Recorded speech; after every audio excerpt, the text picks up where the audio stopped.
Inaugurated in 1908, the Teatro Colón is consistently ranked among the world's 5 greatest opera houses, praised for both its opulent Belle Époque interior and its near-perfect acoustics.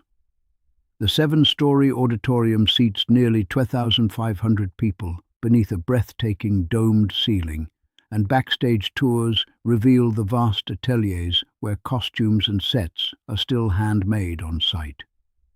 Even if you can't catch a performance, the guided tour alone is one of the finest hours you can spend in the city. The bubblegum pink presidential palace that faces Plaza de Mayo is perhaps the single most recognizable building in Argentina. From the famous balcony, Evita addressed the masses and Madonna filmed a scene. Today, free guided tours take you through its ornate salons and a small basement museum. The plaza itself is the historic core of the city, encircled by the Metropolitan Cathedral and the Cabildo, and still the stage for Argentina's most significant public gatherings. Caminito is a short pedestrian lane in the working-class La Boca neighborhood, and it explodes with color. Corrugated iron houses painted in vivid reds, yellows and blues frame street tango performances, outdoor galleries and market stalls selling crafts and Maradona memorabilia. The whole area has a joyful, slightly theatrical energy. Stick to the tourist-friendly streets around Caminito itself and pair the visit with lunch at one of the traditional parrillas, grill houses, on the fringes of the neighborhood. San Telmo is BA's oldest neighborhood, and its covered Mercado de San Telmo, built in 1897, is a beauty. Cast iron columns, stained glass skylights, and stalls selling everything from artisan empanadas to vintage jewelry. On Sundays, the street outside transforms into a sprawling antique fair, Feria de San Telmo, that stretches for blocks, drawing tango buskers, street artists, and thousands of happy browsers. It is one of the best free experiences in the city. Travel magazines routinely call El Ateneo Gran Splendid one of the most beautiful bookshops in the world, and visiting it proves the hype is justified. A grand 1919 theatre was converted into a bookstore in 2000, with the stage repurposed as a café, the ornate boxes turned into reading alcoves, and the soaring frescoed ceiling left entirely intact. Even if you read no Spanish, simply sitting in a box with a coffee and looking up is one of the city's great quiet pleasures.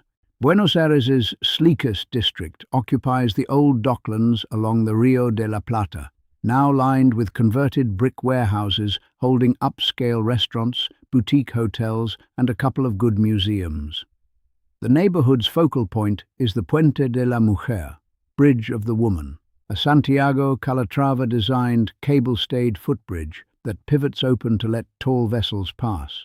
Its sweeping white form is a favorite at golden hour.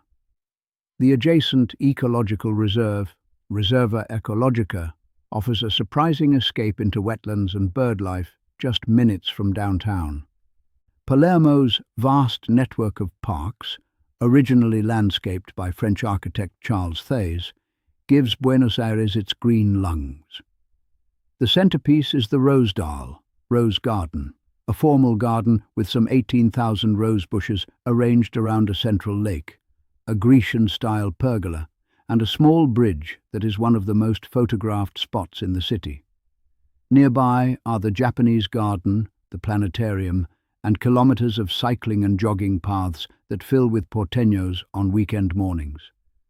Malba houses one of the finest collections of 20th and 21st century Latin American art in the world, with standout works by Frida Kahlo, Diego Rivera, Jules Soler, and Antonio Berni displayed across 4 thoughtfully curated floors.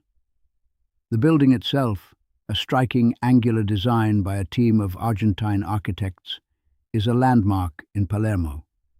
The museum also runs an excellent cinema program focused on independent and classic films. Opened in 1858, Café Tortoni is the oldest café in Buenos Aires and one of the great coffee houses of the Americas. Its mahogany bar, marble tabletops, stained glass ceiling panels, And walls lined with portraits of the famous writers and artists who once gathered here make it feel like a living museum of porteño intellectual life. Come for the café con leche and media lunas, crescent pastries, in the morning, or stay for one of the intimate tango shows held in the back room most evenings.